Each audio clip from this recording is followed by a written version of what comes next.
అసలు ఏం జరుగుతుంది, ఏం జరగబోతుంది, ఇదే అందరి ముందు ఉన్నటువంటి సందేహం. ప్రస్తుతం ఉన్నటువంటి రాజకీయ పరిస్థితులలో ఏం జరుగుతుంది అన్నటువంటి సందేహం ప్రతి ఒక్కరికి ఇబ్బంది కలిగిస్తున్నటువంటి అంశం. ఈ రాజకీయం సృష్టిస్తున్నటువంటి గందరగోళం టీ కప్పులో తుఫానా, లేకపోతే అసలు ఏం జరుగుతుంది అన్నటువంటి అంశంపై ఒక స్పెషల్ ఫోకస్ ఇప్పుడు చూద్దాం. రాష్ట్ర మంత్రివర్గంలో ప్రస్తుత లోకలోకలు పరిష్కారం అవుతాయా లేదా, ఆగ్రహించినటువంటి మంత్రులు శాంతిస్తారా లేదా, ఆవేదన చెందుతున్నటువంటి మంత్రులకి కొత్త శాఖల కేటాయింపు సాధ్యమా కాదా, ఇదే ప్రస్తుతం అందరి ముందున్నటువంటి సందేహం. బొత్స సత్యనారాయణ తీవ్ర ఆగ్రహంతో ఉంటే పితాని సత్యనారాయణ, వట్టి వసంత కుమార్, కోమటిరెడ్డి వెంకటరెడ్డి లాంటి వాళ్ళు సైతం అదే ఆగ్రహంతో కనబడుతున్నారు. అయితే రాజీనామా చేసినటువంటి కోమటిరెడ్డి వెంకటరెడ్డి, వట్టి వసంత కుమారుల్లో కోమటిరెడ్డి మాత్రం రాజీనామా ఉపసంహరించుకోవచ్చు అన్నటువంటి వాదన బలంగా వినబడుతుంది. ఆయనకి గతంలో కేటాయించినటువంటి ఐటీ శాఖతో పోల్చుకుంటే ప్రస్తుతం కేటాయించినటువంటి శాఖ కాస్త పెద్దదేనన్నటువంటి విషయాన్ని ఆయనకి చెప్పే ప్రయత్నం చేస్తున్నారు ముఖ్యమంత్రి సన్నిహితులు. మరొక వైపున బొత్స సత్యనారాయణ ఆగ్రహాన్ని చలార్చేటువంటి ప్రయత్నాలు ఇద్దరు ముగ్గురు చేస్తున్నట్లుగా సమాచారం. ఆనం రామనారాయణ రెడ్డి ఇప్పటికే బొత్సతో భేటీ అయి ముఖ్యమంత్రి ఉద్దేశాన్ని తెలియజెప్పగా, మరొక వైపున ధర్మాన ప్రసాదరావు సైతం బొత్స తరపున మాట్లాడేందుకు ప్రయత్నించి ఆ పైన ముఖ్యమంత్రి తరపున రాయబారం ఆయనే చేసినట్లుగా సమాచారం అందుతుంది. ఇంకొక వైపు చూస్తుంటే పసుపులేటి బాలరాజు ఆవేదన వ్యక్తం చేస్తుండగా విశ్వరూప్ కూడా ఆగ్రహంతో ఉన్నారన్నటువంటి సమాచారం అందుతుంది. రామరెడ్డి వెంకటరెడ్డి తన ఆగ్రహాన్ని ముఖ్యమంత్రి ఎదుటే వెళ్లగక్కారు. దానం నాగేంద్ర సైతం అసంతృప్తితో ఉన్నప్పటికీ ఆ విషయాన్ని బయట పెట్టలేదని తెలుస్తుంది. ఈ నేపథ్యంలో ఈ మొత్తం వ్యవహారాన్ని చల్లార్చేందుకోసం కిరణ్ కుమార్ రెడ్డి తీవ్రంగా ప్రయత్నిస్తున్నారు. ఆగ్రహంతో ఉన్నటువంటి మంత్రులకు అధిష్టానం నుండి చెప్పించడం, అదే సమయంలో తన తరపున రాయబారం చేయడం అన్నటువంటి 2 పాయింట్ల ఫార్ములాతో ఆయన ముందుకెళ్తున్నారు. దీంట్లో ఇప్పటికే బొత్స మాత్రం తన ఆవేదనని, ఆగ్రహాన్ని రెండింటినీ కేబినెట్ లోనే వెల్లడిస్తానని తేల్చి చెప్పినట్లుగా సమాచారం. అయితే ఈ సాయంత్రం కేబినెట్ సమావేశం తరువాత మంత్రులందరూ తిరిగి పాత పద్ధతిలోనే పనులు చేసేందుకు సిద్ధంగా ఉన్నారన్నటువంటి సమాచారం అందుతోంది. అధిష్టానం నుండి ఖచ్చితమైనటువంటి సంకేతాలు అందడంతో పాటుగా శాఖల కేటాయింపులో అసంతృప్తులుంటే భవిష్యత్తులో పరిష్కరించుకుందామని, ప్రస్తుతం గనక ఆగ్రహంతో పాటుగా పార్టీకి డ్యామేజ్ చేసేటువంటి ప్రయత్నం చేస్తే తీవ్ర పరిణామాలు ఎదురవుతాయని హెచ్చరికలు కూడా జారీ చేస్తున్నట్లు సమాచారం. ప్రస్తుతం ఆగ్రహిస్తున్నటువంటి మంత్రులకి భవిష్యత్తులో ఒకవేళ తాము రాజీనామాలు చేస్తే ఆ తరువాత ఏం చేయాలన్నటువంటి విషయంలో మాత్రం స్పష్టత లేదు. దీంతో తప్పనిసరి పరిస్థితుల్లో మంత్రివర్గంలో కొనసాగాలని నిర్ణయించుకుంటున్నారు. అదే సమయంలో జగన్ వెంట వెళ్లినా పార్టీ చీలిపోయే పరిస్థితి రాదు కాబట్టి భవిష్యత్తులో తమకు ఎలాంటి అవకాశాలు రావన్నటువంటి విషయాన్ని గుర్తు చేసుకోవాలని ఇప్పటికే సీనియర్లుగా ఉన్నటువంటి నేతలు వారికి సూచిస్తున్నట్లుగా సమాచారం అందుతుంది. ముఖ్యమంత్రి తరపున జరుపుతున్నటువంటి రాయబారాలు ఏ మేరకు ఫలిస్తాయన్నది కేబినెట్ సమావేశం తర్వాతే తేలబోతోంది. ప్రస్తుతం మరిసేపట్లో కేబినెట్ సమావేశం జరగబోతుంది. ఈ నేపథ్యంలో జరుగుతున్నటువంటి చర్చలో పాల్గొనేందుకు జాలా నరసింహారావు రాజకీయ విశ్లేషకులు మనతో ఉన్నారు. అలాగే సత్య, జగన్ వర్గానికి సంబంధించినటువంటి నాయకులు కూడా ప్రస్తుతం మనతో ఉన్నారు. నరసింహారావు గారు, ఈ పరిస్థితి ఎలా సాల్వ్ అవుతుందని? అసలు సొల్యూషన్ ప్రాబ్లం తోటి సొల్యూషన్ వచ్చేసింది. Problem is a created problem, solution inbuilt solution అన్నమాట. నేను 1978 నుంచి క్లోజ్ గా చూస్తున్నట్టే మినిస్ట్రీ ఫార్మేషన్ మరుక్షణం నుంచే ముఖ్యమంత్రికి వారసుల కోసం ప్రయత్నాలు, దాని తర్వాత ఆ రోజుల్లో ఏంటంటే ముఖ్యమంత్రులు మార్చడాలు, తర్వాత ఒక బలవత్తరమైన ఒక గ్రూప్ అనమాట, మినిస్టీరియలిస్ట్ డిసిడెంట్స్ అనేవాళ్ళు. ఆ రోజుల్లో మేము చదువుకున్న రోజుల్లో డిసిడెంట్ గ్రూప్స్, ఆ డిసిడెంట్ గ్రూప్ నాయకుడు, వాళ్ళతో సమావేశాలు, మళ్ళీ తర్వాత అంతా అధిష్టానం చెప్పిందంటే ఒప్పుకోవడం, ఇవన్నీ దిస్ ఈజ్ ఒక inbuilt mechanism in the Congress party. అది జరుగుతూనే ఉంది. సో ఇప్పుడు ఈ నేపథ్యం అంతా కనుక ఆలోచించినట్లయితే మనం రైట్ ఫ్రమ్ రాజశేఖర రెడ్డి గారు చనిపోయినప్పుడు దాని తర్వాత ఏర్పడిన పరిస్థితుల్లో, రాజశేఖర రెడ్డి బతుకున్నప్పుడు ఇలాంటి సమస్యలు అదే చెప్తున్నాను నేను. రాజశేఖర రెడ్డి గారు చనిపోయిన తర్వాత రోషయ్య గారు వచ్చి ఆ 14 నెలల్లో ఏం చేశారంటే ఆయన పాప ఆయన మహానుభావుడు ఏం చేసినా ఏం చెప్పినా రాజశేఖర రెడ్డి గారు మరిపించినటువంటి అధిష్టానాన్ని గుర్తు చేశాడు ఆయన. అంటే రాజశేఖర రెడ్డి గారు అధిష్టానాన్ని మరిపించాడు అంటే చెడ్డ ఉద్దేశం మరిపించాలని అంటలేదు, ఎందుకంటే ఇప్పుడు సత్య గారి కోపం వస్తుంది. ఆయన ఎటువంటి నేపథ్యంలో పార్టీని పవర్లోకి తీసుకొచ్చాడంటే అప్పటికి 10 సంవత్సరాల పాటు కాంగ్రెస్ ఇతర ప్రభుత్వం అధికారంలో ఉన్న నేపథ్యంలో, సెంట్రల్ లో కూడా కాంగ్రెస్ కి పెద్దగా ప్రాముఖ్యత లేని నేపథ్యంలో ఆయన ఒక పాదయాత్రను చేపట్టి తర్వాత అందరినీ సమీకరించుకొని తన వెంట ఉంచుకొని కాంగ్రెస్ కు తానే ప్రశ్న, కాంగ్రెస్ అంటే తనంటే కాంగ్రెస్ గా నిలిచి పార్టీని గెలిపించి వచ్చిన తర్వాత ఆ 5 సంవత్సరాలు ఇక్కడున్న పరిస్థితులు, కేంద్రంలో ఉన్న పరిస్థితులు దృష్ట్యా రాజశేఖర రెడ్డి మాట 100% చెల్లాలే తప్ప ఇంకో పరిస్థితులు లేవన్నమాట. అప్పుడు ఈయన ఏం చేశాయంటే అక్కడ నేషనల్ లెవెల్లో, అధిష్టానం లెవెల్లో ఆయన డైరెక్ట్ గా మంచిగా ఉంటూ ఇక్కడ తానే అధిష్టానం కూర్చున్నాడు. అంటే అధిష్టానం మర్చిపోయారు ఇక్కడ. Right. ఓ కాంగ్రెస్ కు అధిష్టానం ఉన్నదా? లేదు. ఎవరు? రాజశేఖర రెడ్డి గారు అధిష్టానం అని. అప్పుడు ఆ నేపథ్యంలో ఏంటంటే పాప ఆయన చనిపోయిన తర్వాత ఇప్పుడు ఇందాక మీరు ఆ వ్యాక్యూమ్ అబ్బాయి వచ్చింది అక్కడ. వ్యాక్యూమ్ ఇమ్మీడియట్ గా వ్యాక్యూమ్ ఇచ్చేసరికల్లా ఆ వ్యాక్యూమ్ లో తట్టుకోగలిగేవాడు, లేకపోతే ఏదైనా పాపం పడగలిగేటువంటి వ్యక్తి అని చెప్పి పాప రోషయ్య గారిని అనుభవించి పెట్టారు. ఆయన చేసిన పని 14 నెలలు ఈ కాంగ్రెస్ పార్టీని కాపాడుకుంటూ ఉన్న దాంట్లో కాపాడుకుంటూ ముందు అధిష్టానాన్ని మర్చిపోయిన అధిష్టానాన్ని గుర్తు చేసుకుని అవటం వల్ల ఆ అధిష్టానం దూతలందరూ దిగొచ్చి యోధాను యోధులు కాకలు వేరిన వాళ్ళందరూ దిగొచ్చి ఆ కిరణ్ కుమార్ రెడ్డి గారిని ఈయన తప్ప ఇంకెవరు లేరు అని అందరితో అనిపించి ఒప్పించి నెప్పించేసిన తర్వాత పాప ఆయన వెళ్ళారు, ఢిల్లీ వెళ్ళారు, కూర్చున్నారు, మంత్రివర్గాన్ని 3 రోజులు కసరత్తు చేశారు, వచ్చారు. ఆయన మొదటి నుంచి చెప్తూనే ఉన్నాడు, అధిష్టానం సూచన మేరకు నా సలహా మేరకు కలిసికట్టుగా చేసిన కేబినెట్ అంటే అది కేబినెట్ కూర్పులో అధిష్టానం సూచన ఉండొచ్చు, కానీ మంత్రివర్గ శాఖల కేటాయింపు కూడా అధిష్టానం మాటల మీద జరిగింది. అవి కూడా మొన్న మన ఛానల్స్ లో చూసాం. అధిష్టానం యొక్క మన శాఖల కేటాయింపులు కూడా అధిష్టానం ఆమోదముద్రకు పంపించారు. అది రాత్రికి వస్తుంది, రేపు పొద్దున వస్తుంది, వెనక డబ్బాలో ఉంది, ముందు డబ్బాలో ఉంది, రైలు ఇవన్నీ వచ్చినాయి.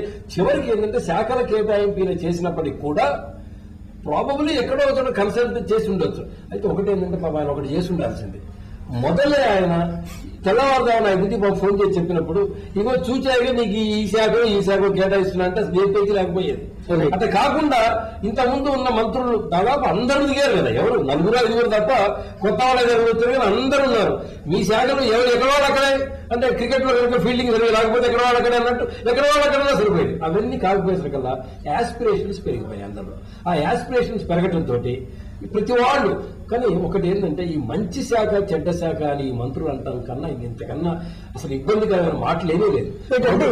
ప్రాధాన్యత పరంగా చూసుకుంటే ప్రమోషన్ ఏది డిమోషన్ అన్నటువంటి డబ్బు సంపాదన ప్రాధాన్యత, లేకపోతే మన దాని ఇన్ఫ్లుయెన్స్ సంపాదన ప్రాధాన్యత, ప్రతి ఉద్యానవనాలకు ప్రాధాన్యత లేదంటారా? ఉద్యానవనాలకు అభివృద్ధి చేయడం అవసరం లేదా? లేకపోతే సివిల్ సప్లైస్ ప్రాధాన్యత లేదా?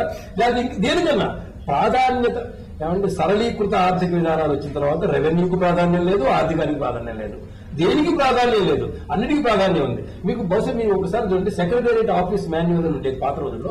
దాని ప్రకారం 14-16 డిపార్ట్మెంట్స్ యాక్చువల్ గా. ఆ 14-16 డిపార్ట్మెంట్ 14-16 మంత్రులు ఉండేవాడు ఆ రోజుల్లో. ఉండి ఏం చేసేవాడంటే వాళ్ళకి కేబినెట్ మినిస్టర్కి ఒక సహాయ మంత్రి ఉండేవాడు, ఒక డిప్యూటీ మంత్రి ఉండేవాడు. ఈ జూనియర్స్ అందరూ పని నేర్చుకున్నాడు. ఇవన్నీ పోయినాయి.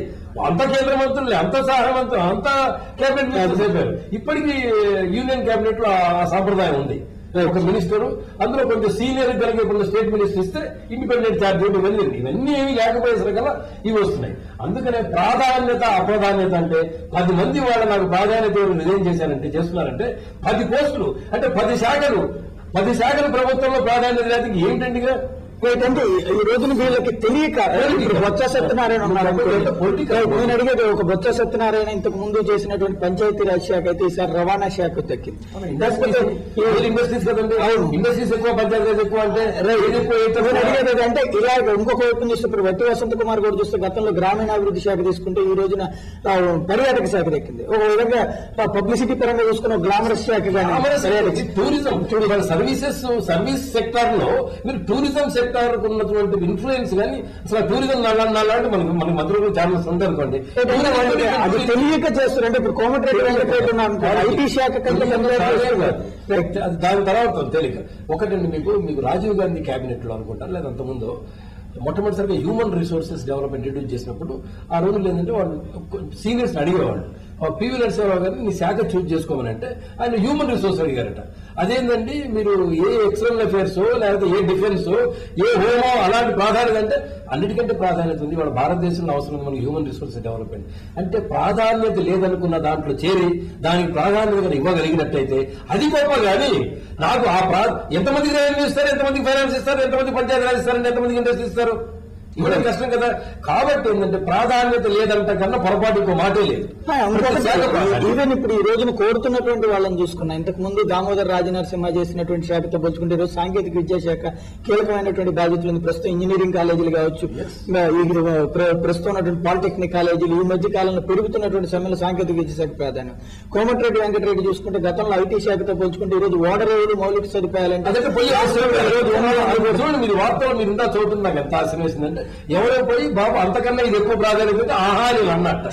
అంటే ఈ మంత్రికి తన శాఖకు ప్రాధాన్యం ఉందా లేదా, ఎంత ప్రాధాన్యత తక్కువ, ఇవన్నీ దీని పొలిటికల్లీ మోటివేట్ అండి. ఎందుకనంటే కొంతమంది ఇంకా జీర్ణించుకోలేకపోతున్నారు. ఎందుకంటే కిరణ్ కుమార్ రెడ్డి గారు మనకన్నా జూనియర్, కనీసం మంత్రి పదవి కూడా చేయలేదు, హఠాత్తుగా అలా వచ్చేసి మనకన్నా సీనియర్ అయిపోయినాడు, ఆయన ముఖ్యమంత్రి అయిపోయినాడు.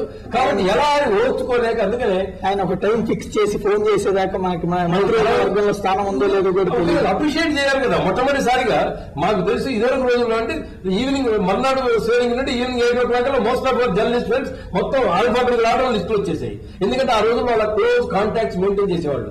ఇవాళ ఎట్లాగూ బ్రేకింగ్ అయితే కాబట్టి వాళ్ళు చెప్పట్లేదు, మనం వేయటం లేదు. వేసిన 199 తప్ప 100% కరెక్ట్ వార్త జనం రావట్లేదు. సో మొత్తం అల్టిమేట్ గా ఏంటంటే ఆల్ దీస్ ఎవ్రీబడి వట్టి వసంత్ కుమార్ కూడా ఏమన్నాయంటే సోనియా గారి మాట శిరోధార్యం అన్నాడు. సోనియా మాట శిరోధార్యం అంటే సోనియా మాట చెప్తుందా వీళ్ళకి, చెప్పించే వాళ్ళతో చెబుతుంది. ఒక శిరోధార్యం కాదు, శరీరధార్యం మొత్తం. అది ఒక శరీరధార్యం ఏంటి, శరీరధార్యం. అలా శరీరధార్యం చేయలేనటువంటి జగన్ లాంటి వాళ్ళు బయటికి పోయారు. ఏం చేశారు అది ఏంటంటే నేను అడిగేది ఈవేళ వీళ్ళు శాఖల కేటాయింపు మీద అసంతృప్తి అంటారు, లేకపోతే మనసులో వేరే ఉద్దేశంలో ఇప్పుడు మనం చెప్తున్నటువంటి జగన్ లాంటి ఇన్ఫ్లుయెన్స్ కోసం అన్నో, లేదంటే కనుక పార్టీని చేర్చాలన్నటువంటి ఇన్ఫ్లుయెన్స్ అని అన్ను కానీ బేసికల్ గా ఒక జూనియర్ మనకన్నా కొంతమంది సీనియర్లు ఏంటంటే మనం అది ఒకటి. రెండోది ఏంటంటే ఆఖరి, మూడోది ఏంటంటే now they are exhibited their dissidence అనమాట. అందరూ చేరినప్పటికీ కూడా తస్మాత్ జాగ్రత్త, మేము ఇలా పోటీ ఇస్తూనే ఉంటాం నీకు అనుకుంటూ పోతుంటుంది. ఇది బహుశా ఇది కూడా మరి ఒకప్పుడు కాంగ్రెస్ యొక్క స్కీమ్ ఇది భాగం అనమాట. ప్రతి రాష్ట్రంలో కూడా ఎక్కడ కాంగ్రెస్ అధికారంలో కూడా ముఖ్యమంత్రితో పాటే ఒక పవర్ఫుల్ డిసిడెంట్ గ్రూప్ ని అలా పెంచి పోషించడం అనేది మొదటి నుంచి జరుగుతూనే ఉంది. అది ఈ మధ్యన పోయింది 6 ఏళ్ల బట్టి రాజశేఖర గారి రోజుల్లో. మళ్ళీ పాత రోజుల ప్రకారం ఏమైనా వస్తున్నాయా అంటే ఆమె చెప్పదు. ఆమె పక్కన 11-12 మంది ఉంటారు కదా, ఇగో నీ డ్యూటీ ఇది, నీ డ్యూటీ ఇది, నీ డ్యూటీ ఇది, ఈ కార్ నీకు ఇచ్చా, ఈ కార్ నీకు ఇచ్చా, నీకు ఇచ్చా, బట్ నా దగ్గర కూడా బ్రేక్ ఉంది, జాగ్రత్త, తిరుగు నీ స్టేజ్ లో తిరుగు, అరువు క్యాకులు అయ్యి చెయ్యి, చివరికి నేను ఎక్కడ పెట్టమంటే అక్కడ పెట్టు. బహుశా ఆ పరిస్థితులు రాకపోతే. బట్ ఎనీవే కానీ ప్రాధాన్యత లేని పోస్ట్ అని మిషతోటి వీడు రాజీనామా చేయడం మనం గతంలో చూసుకున్నాం. పార్టీలో చూసుకున్నప్పుడు ఎదురుమల్లి మంత్రివర్గంలో కావచ్చు, లేకపోతే కోట్ల విజయభాస్కర్ రెడ్డి మంత్రివర్గం ఏర్పాటు చేసిన రోజునే ఇలాంటి ఏ విధమైనటువంటి అసంతృప్తి కానీ, లేకపోతే శాఖలు కేటాయించిన వెంటనే శాఖల కేటాయింపు అసంతృప్తి అందరూ మాక్సిమం చాలా తక్కువ మొదలుతూ ఉండేది. మంత్రివర్గంలో స్థానాలు లభించలేదే మొదలయ్యేది డిసిడెన్స్. అక్కడ అయిన తర్వాత శాఖల కేటాయించిన అసంతృప్తి వాడు వాళ్ళు తోడేవాళ్ళు. అది 15 రోజులు పట్టేది. మరి ఇది పురిట్లో ఉన్నట్టు వెంటనే అప్పటికప్పుడే మంత్రివర్గం లోపల ప్రమాణ స్వీకారం చేసి బయటకు వచ్చే సమయానికి